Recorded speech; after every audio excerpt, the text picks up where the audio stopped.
ஜனாதிபதி தேர்தல் நெருங்கி வந்து கொண்டிருக்கிற நிலைமையில் தேர்தல் பிரச்சார நடவடிக்கைகள் உச்சகட்டத்தை எட்டி இருக்கு. ஒவ்வொரு வேட்பாளர்களாலையும் ஏராளமான வாக்குறுதிகள் வழங்கப்படுது. மாறி மாறி ஏராளமான குற்றச்சாட்டுகளும் முன்வைக்கப்பட்டு வருது. இந்த நிலையில் அரசியல் அரங்கில் வெளிப்படையாகவும் மறைமுகமாகவும் பேசப்படுற ஒரு மிக முக்கியமான விஷயமா கடந்த 2-3 நாட்களாக மாறியிருக்கிற ஒரு கருத்து என்னன்னு சொன்னால், ஜனாதிபதி ரணில் விக்ரமசிங்கவும் ஐக்கிய மக்கள் சக்தியினுடைய வேட்பாளர் சஜித் பிரேமதாசவும் இணைய போறாங்கன்ற மாதிரியான கருத்து ஆரம்பத்தில் ஒரு கொசிப்பா இருந்தது. அதுக்கு பிறகு அரசியல் மேடைகள்லையும் வெளிப்படையா பேசப்படுற ஒரு விஷயமா மாறியிருக்கு. இந்த நிலையில கடைசி தன்னுடைய ஒரு உச்சகட்ட முயற்சி எடுத்து திரும்பவும் ஜனாதிபதி ஆகிறதுக்கான முயற்சியில ஜனாதிபதி ரணில் விக்ரமசிங்கே ஈடுபட்டு வரதையும் பார்க்க முடியுது. இதெல்லாம் என்னன்றதை இந்த காணொலியில பார்க்கலாம். வணக்கம், நான் கிருஷாந்த் ராஜ். ஜனாதிபதி தேர்தலினுடைய பரபரப்பு உச்சகட்டத்தை எட்டி இருக்கு. தபால் மூலமான வாக்களிப்பு நேற்று ஆரம்பமாகி இருந்தது. நாளையோட தபால் மூலமான வாக்களிப்பு முடிவுக்கு வருது. இதில் வாக்களிக்க முடியாதவர்களுக்கு 11ஆம் திகதியும் 12ஆம் திகதியும் சந்தர்ப்பம் ஏற்படுத்தி கொடுக்கப்படும் என்ற விஷயமும் தேர்தல்கள் ஆணைக்குழுவால் அறிவிக்கப்பட்டிருக்கு. தபால் மூல வாக்களிப்புக்கான பாதுகாப்பு ஏற்பாடுகளும் தீவிரமாக செய்யப்பட்டிருக்கு. இந்த மாதிரியான ஒரு பின்புலத்தில் தான் இப்போ அரசியல் அரங்கில் பேசப்படுற ஒரு மிக முக்கியமான விஷயம். ஊடகங்கள் ஆரம்பத்தில் பேசப்பட்டது, சோசியல் மீடியாவில் பேசப்பட்டது. அதுக்கு பிறகு அரசியல் அரங்கில் அரசியல்வாதிகளால் வேட்பாளர்களாலேயும் வெளிப்படையா கதைக்கப்பட்ட ஒரு விஷயமா மாறி இருக்கிறது சஜித் பிரேமதாச ரணில் விக்ரமசிங்கவினுடைய இணைவுன்றது. அனுரகுமார திசாநாயக்கவுக்கு தென்னிலங்கையை பொறுத்த வரைக்கும் மிகப்பெரிய ஒரு மக்கள் அலை உருவாகி இருக்கு. இது பொதுவாக எல்லாராலையும் சொல்லப்படுற ஒரு கருத்து. அதை தேர்தல் கூட்டங்கள்லையும் பார்க்க முடியுது. இதுக்கு முதல்லையும் இந்த மாதிரியான கூட்டங்களை பார்க்க முடிஞ்சாலும் கூட கருத்து கணிப்புகள், உளவு அமைப்புகளினுடைய தகவல்கள் என்று சொல்லி ஊடகங்களில் வெளியாகிற தகவல்களின் அடிப்படையிலையும் அனுரகுமார திசாநாயக்கவுக்கு இதுவரைக்கும் இல்லாத மிகப்பெரிய ஒரு மக்கள் அலை உருவாகி இருக்கு என்ற கருத்து பொதுப்படையா பலர் மத்தியிலையும் இருக்கு. இதை எதிர்கொள்றதுக்காக சில சூழ்ச்சிகள் செய்யப்படுது என்ற கருத்துக்களும் பலராலையும் முன்வைக்கப்பட்டு வருது.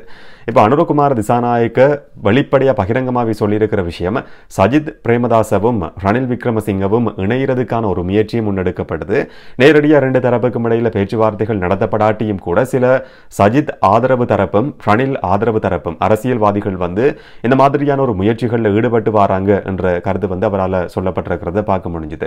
இது கொசிப்பா இருந்தது. அதுக்கு பிறகு இப்ப அரசியல் மேடைகள்லையும் பகிரங்கமாக பேசப்படுற விஷயமா மாறி இருக்கு. அனுரகுமார திசாநாயக்க மட்டும் கிடையாது, சஜித் பிரேமதாசவும் அதே மாதிரி ரணில் விக்ரமசிங்க ஜனாதிபதியும் கூட இந்த கருத்தை சொல்லியிருக்கிறாரு. ரணில் விக்ரமசிங்க சொல்லியிருக்கிற விஷயம் என்னன்னு சொன்னா, சஜித் பிரேமதாசவால அனுரகுமார திசாநாயக்கவை கடைசி வரைக்கும் தோற்கடிக்கவே முடியாது. சஜித்தினுடைய முட்டாள்தனமான செயற்பாடுகள் காரணமா அனுரகுமார திசாநாயக்க வலுப்படுத்தப்பட்டிருக்கிறார் என்ற கருத்து முன்வைக்கப்பட்டிருக்கு. தான் எதிர்க்கட்சி தலைவராக இருந்த சந்தர்ப்பத்தில் அரசியல் தேர்தல் நடக்கிற சந்தர்ப்பத்தில் இந்த மாதிரியான ஒரு நிலைமை இருந்ததே கிடையாது என்ற கருத்தும் ஜனாதிபதியால் சொல்லப்பட்டிருந்தது. அதிலும் குறிப்பாக அவர் சொல்ற மிக முக்கியமான ஒரு விஷயம் என்னன்னு சொன்னா, தான் எதிர்க்கட்சி தலைவராக இருந்த சந்தர்ப்பத்தில் ஒரு தேர்தல் நடக்கும் போது ஆளுங்கட்சிக்கும் எதிர்க்கட்சிக்கும் இடையில தான் போட்டி இருக்கும். ஆளுங்கட்சியினுடைய ஜனாதிபதி பிரதமர் தன்னுடைய கட்சியை பார்த்துக் கொள்வாரு. எதிர்க்கட்சி தலைவர் எதிர்க்கட்சிகள் சார்பான ஒரு விடயத்துக்கு பொறுப்பான ஒரு நபரா இருப்பாரு. ஆனா இப்ப இருக்கிற காலகட்டத்தில் இந்த சூழ்நிலையை பொறுத்த வரைக்கும் சஜித் பிரேமதாசவுக்கு எதிர்கட்சிக்குள்ளேயே வலுவான ஒரு போட்டி உருவாகி இருக்கு. சஜித்தை விட அனுரகுமார திசாநாயக்க முன்னிலை அடைஞ்சிருக்கிறார் என்ற விஷயத்தையும் ஜனாதிபதி ரணில் விக்ரமசிங்க ஒரு அரசியல் அரங்கில் சொல்லி இருக்கிறதும் மிக முக்கியமா கவனிக்கப்பட வேண்டிய ஒரு விஷயம். இதுக்கு சஜித் பிரேமதாசவும் கூட ஒரு தேர்தல் மேடையில் பதிலளிச்சிருக்கிறார். அவர் சொல்லியிருக்கிறாரு, எந்த தரப்போடையும் எங்களுக்கு டீல் கிடையாது என்ற விஷயம் சஜித்தால் சொல்லப்பட்டிருக்கு. மக்களோட மட்டும்தான் நாங்கள் உடன்பாடுகளை எட்டிக்கொள்வோம், மக்களோட தான் நாங்கள் தொடர்ச்சியாக இருப்போம். ஊழல் நிறைஞ்ச அரசியல்வாதிகளோட கடைசி வரைக்கும் நாங்கள் சேர போறது கிடையாது. இந்த மாதிரி சொல்லப்படுற கருத்துக்கள் எல்லாம் பொய்யானது, இது சோசியல் மீடியாவில் பரப்பப்படுற பிழையான தகவல் என்ற விஷயம் சஜித் பிரேமதாசவால் சொல்லப்பட்டிருக்கு. சில நேரங்களில் அந்த மாதிரியான ஒரு முயற்சியை முன்னெடுக்கப்படுமா இருந்தா அது சஜித் பிரேமதாசவை தோற்கடிக்க செய்யறதுக்கான முயற்சியாக தான் இருக்க முடியும். இந்த மாதிரி 2 பேரும் இணைஞ்சு கொள்ற பட்சத்தில் அது இன்னும் அனுரகுமார திசாநாயக்கவை வலுப்படுத்துற ஒரு செயற்பாடாக தான் இருக்கும். என்னன்னு சொன்னா, பதவிக்காக 2 பேரும் சஜித் பிரேமதாசவும் ரணில் விக்ரமசிங்கவும் இணைஞ்சு கொண்டிருக்கிறாங்கன்ற மாதிரியான பிரசாரம் கூட சில நேரங்களில் முன்னெடுக்கப்பட முடியும். அனுரகுமார திசாநாயக்க சொல்லியிருக்கிற விஷயம் கடந்த தேர்தலோட ஒப்பிடுற நேரத்தில் இந்த தேர்தலில் எங்களால் வெற்றி பெற முடியாதுன்ற கருத்து பலராலையும் சொல்லப்பட்டு வருது. ஆனால் படிப்படியாக கட்சியை நாங்கள் முன்னேற்றி கொண்டு வந்திருக்கிறோம். இதே மாதிரி வீழ்ச்சி அடைஞ்சிருக்கிற நாட்டையும் படிப்படியாக முன்னோக்கி கொண்டு வருவோம் என்ற வாக்குறுதியை திரும்பவும் அனுரகுமார திசாநாயக்க கொடுத்திருக்கிறாரு. இந்த மாதிரியான கருத்துக்களை சொல்றவர்களுக்கு அவர் சொல்ற விஷயம் என்னன்னு சொன்னா, இதுக்கு முதல்ல நாட்டை ஆட்சி செஞ்சவர்கள் எல்லாருமே தேர்தல் காலத்தில் கொடுத்த வாக்குறுதி, நாங்கள் ஆட்சிக்கு வராட்டி நாடு படு பாதாளத்துக்குள்ள தள்ளப்படும் என்றது. ஆனால் அந்த மாதிரியான வாக்குறுதியை கொடுத்த நபர்கள் ஆட்சிக்கு வந்ததுக்கு பிறகுதான் நாடு மோசமான ஒரு நிலைக்கு போனது என்ற கருத்தும் கூட அனுரகுமார் திசாநாயக்கவால சொல்லப்பட்டிருக்கு. இந்த மாதிரி மாறி மாறி எல்லா அரசியல்வாதிகளும் குற்றச்சாட்டுகளை முன்வைக்கிறத பார்க்க முடியுது. தேர்தல் பரப்புற கூட்டங்கள் என்றது உச்சகட்ட பரபரப்போட இயங்கி கொண்டிருக்கிறத பார்க்க முடியுது. இதே நேரம் இன்னும் ஒரு மிக முக்கியமான அரசியல் கூட்டணியும் கூட நேற்று ஆரம்பிக்கப்பட்டிருந்தது.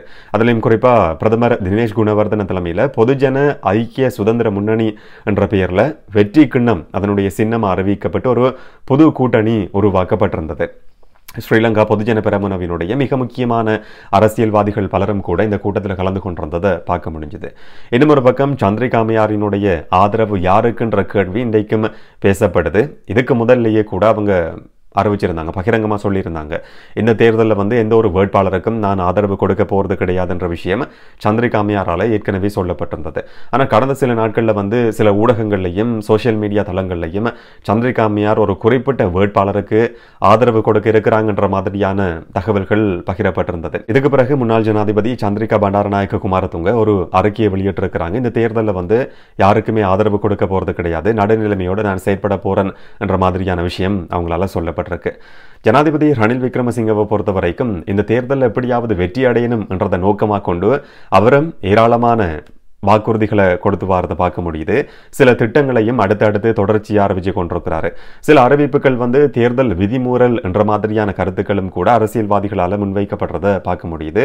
ஆனால் தேர்தல்கள் ஆணைக்குழுவினுடைய தலைவர் சமன் ஸ்ரீ ரத்நாயக சொல்லியிருக்கிற விஷயம் இது தேர்தல் விதிமீறல் கிடையாது, அதாவது இது வாக்களிப்பில் தேர்தலில் இந்த விதமான தாக்கத்தையும் செலுத்தாது என்ற மாதிரியான கருத்தை அவர் சொல்லியிருக்கிறார். குறிப்பாக சம்பள உயர்வு சம்பந்தமான சில அறிவிப்புகள் வெளியிடப்பட்டிருந்தது. இது தபால் மூலமாக வாக்களிப்பிலேயோ இல்லாட்டி 21ஆம் தேதி நடக்க இருக்கிற வாக்களிப்பிலேயோ தாக்கம் செலுத்தாது. இந்த மாதிரியான திட்டங்கள் அறிவிக்கப்பட்டாலும் கூட அது பாராளுமன்றத்தில் நிறைவேற்றப்பட வேண்டியிருக்கும். குறிப்பா பாராளுமன்றத்துக்கு தான் நிதி அதிகாரம் என்றது இருக்கு. இப்ப சொல்லப்பட்ட விஷயங்கள் எல்லாமே 2025 வரவு செலவு திட்டத்தில் சொல்லப்பட்ட விஷயங்கள். அது உள்ளடக்கப்பட்ட பல திட்டங்கள் ஏற்கனவே நடைமுறைப்படுத்தப்படாமல் இருக்கு. இதனால சில திட்டங்கள் புது விஷயங்கள் கிடையாதுன்ற மாதிரியான கருத்தையும் தேர்தல்கள் ஆணையாளர் சமன் ஸ்ரீ ரத்நாயக்க சொல்லி இருக்கிறாரு. ஒரு பக்கம் எதிர்க்கட்சிகள் முன்வைக்கிற குற்றச்சாட்டு என்னன்னு சொன்னா, தனக்கு இருக்கிற பலத்தை அதிகாரத்தை பயன்படுத்தி கொண்டு ஜனாதிபதி இந்த மாதிரியான திட்டங்கள் அறிவிக்கிறாரு, வாக்காளர்களை கவர்றதுக்கான திட்டம், இது தேர்தல் விதிமீறல் என்ற குற்றச்சாட்டு முன்வைக்கப்படுது. ஆனா தேர்தல்கள் ஆணைக்குழுவினுடைய தலைவர் சமன் ஸ்ரீ ரத்நாயக்க அதை மறுக்கிற மாதிரியான ஒரு கருத்தை தான் சொல்லியிருக்கிறாரு. ஜனாதிபதி ரணில் விக்ரமசிங்க நேரடியா சில அறிவிப்புகளை ஒரு பக்கம் வெளியிட்டு வர, இன்னும் ஒரு பக்கம் அமைச்சர்களை அரசியல்வாதிகளை பயன்படுத்தி கொண்டும் சில விஷயங்கள் அறிவிக்கப்படுது. அதிலையும் குறிப்பாக விவசாயிகளுக்கு கொடுக்கப்பட்டிருக்கிற கடன்கள் முற்றுமுழுதா தள்ளுபடி செய்யப்படும் என்ற விஷயமும் அதுக்கான ஒரு தீர்மானம் ஜனாதிபதியால் எடுக்கப்பட்டிருக்கின்ற கருத்தும் கூட ஒரு அமைச்சரால் சொல்லப்பட்டிருந்தது. விவசாயிகளுக்கு கொடுக்கப்பட்டிருக்கிற கடன்கள் தள்ளுபடி செய்யப்படணும், அதுக்கு ஒரு சலுகை கொடுக்கப்படணும் என்றதில் எந்த விதமான மாற்று கருத்தும் கிடையாது. விவசாயத்துறை என்றது மேம்படுத்தப்பட வேண்டி இருக்கு, அது மிக முக்கியமான ஒரு துறையா கட்டியெழுப்பப்பட வேண்டி இருக்கின்றதில் எந்த விதமான மாற்று கருத்தும் கிடையாது.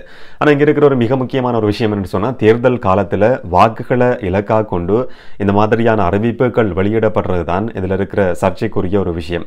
அடுத்த 5 வருஷங்களில் இந்த திட்டம் நடைமுறைப்படுத்தப்படும், இதுக்கான தீர்மானம் இப்பவே எடுக்கப்பட்டிருக்கின்ற கருத்து சொல்லப்பட்டிருக்கு. அப்படியா இருந்தால் இதனுடைய சுமை திரும்பவும் மக்களுக்கு சுமத்தப்படுமான்ற மிக முக்கியமான ஒரு கேள்வியும் இருக்கு. விவசாயிகளினுடைய கடன்கள் தள்ளுபடி செய்யப்படுறதுலையோ சலுகைகள் கொடுக்கப்படுறதுலையோ பிரச்சனை கிடையாது.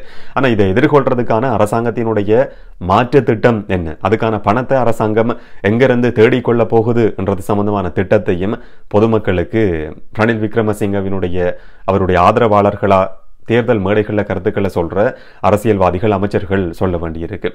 இன்னும் ஒரு அமைச்சர் சொல்லியிருக்கிற மிக முக்கியமான விஷயம் என்னன்னு சொன்னா, அமைச்சர் சாமர சம்பத் தசாநாயக்க மதுபான விலைகள் குறைக்கப்படணும் என்ற ஒரு கோரிக்கையை ஜனாதிபதியிடம் முன் வச்சிருக்கிறாரு. அதிலையும் குறிப்பாக ஒரு பிராண்டோட பேரை சொல்லி, இந்த பிராண்ட் தான் அதிகமானவங்களால் விரும்பி குடிக்கிற ஒரு மதுபானமா இருக்கு, இதனுடைய விலை குறைக்கப்படணும் என்ற மாதிரியான ஒரு கோரிக்கை முன்வைக்கப்பட்டிருக்கு. தேர்தல் காலத்தில் அவர் நேரடியாகவே சொல்ற விஷயம், அதிகமான வாக்காளர்கள் மதுபானம் குடிக்கிறவர்கள் மது பிரியர்கள் என்ற மாதிரியான கருத்தை முன் வச்சிருக்கிறார். மற்ற துறைகளை சேர்ந்தவங்களுக்கு சலுகைகள் கொடுக்கப்படுது. அரசு துறைக்கான சம்பள அதிகரிப்பு சம்பந்தமான சில விஷயங்கள் சொல்லப்படுது. தனியார் பிரிவுக்கான சம்பள அதிகரிப்பு சம்பந்தமான சில விஷயங்கள் சொல்லப்படுது. ஆனா இந்த மதுபானம் மறந்துறவர்களுக்கு அவங்களும் பெரும்பாலானவர்கள் வாக்காளர்களா இருக்கிறாங்க. அப்ப மது பிரியர்களுக்கும் அரசாங்கம் ஒரு ஜனாதிபதி ரணில் விக்ரமசிங்க ஒரு சலுகையை கொடுத்து மதுபானத்தினுடைய அந்த குறிப்பிட்ட பிராண்டினுடைய விலை குறைக்கப்படணும் என்ற கோரிக்கையும் கூட முன்வைக்கப்பட்டிருக்கிறத பார்க்க முடியுது. எதிர்வரும் நாட்களில் அந்த மதுபானத்தினுடைய விலைகள் சில நேரங்களில் குறைக்கப்படலாம். இன்னும் ஒரு விஷயம் அதிகம் பேசப்படுது. அரச ஊழியர்களுக்கான சம்பள அதிகரிப்பு, தனியார் பிரிவுக்கான சம்பள அதிகரிப்பு, குறிப்பா ஆசிரியர்களுக்கான சம்பள அதிகரிப்பு சம்பந்தமான சில விஷயங்களும் இந்த நாட்களில் பேசப்பட்டு வருது.